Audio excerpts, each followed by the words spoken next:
To OSPF, if you are implementing phase 3, then what are the changes? Now in OSPF, the main changes it depends on the network type. So let's assume that we already have an OSPF configured in this network. So and also we have configured the NHRP redirect messages, which makes the phase 3 implementation. And the next thing, the third thing we need to do is we need to change the network type. So network type will be using point to multipoint here.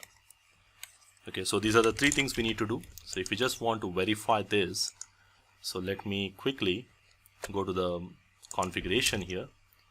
So I already removed the EHRP based on the previous lab. So I'm going to configure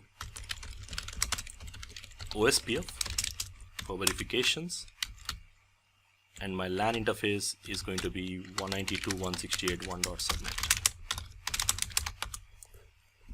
So let me quickly copy paste these configs on the remaining routers. So on the router 2, 192, still it works.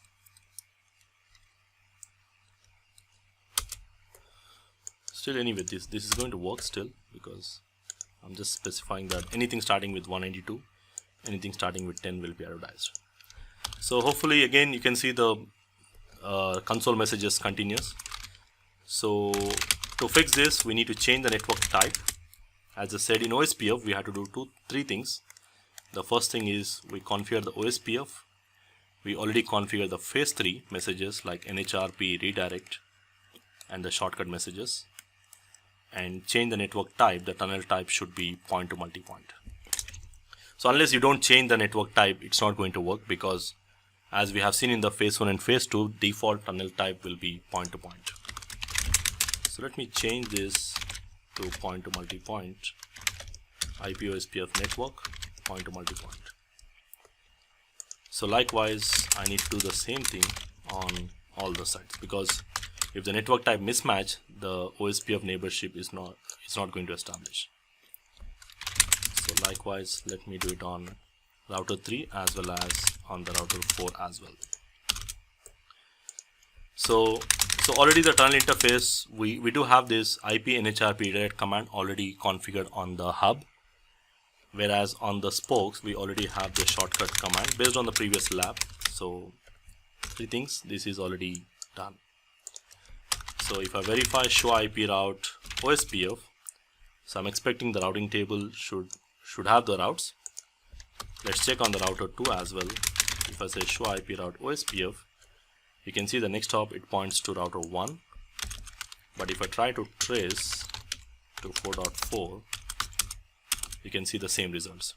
So initially it goes via 1.4 and it will fall back to the shortest, and if you still check the routing table it still points to router 1, okay, because we are receiving the routes from router 1, which allows you to summarize. But this is like change of the next hop override because of the NHRP redirect messages. So similar way, if you just want to check for 3.3 as well, 3.3 I think it's already changed, not changed, you can see this. Okay, so in terms of configuration, whenever you see this configuration like IP NHRP redirect message and IP NHRP shortcut messages, you need to understand we are implementing phase 3.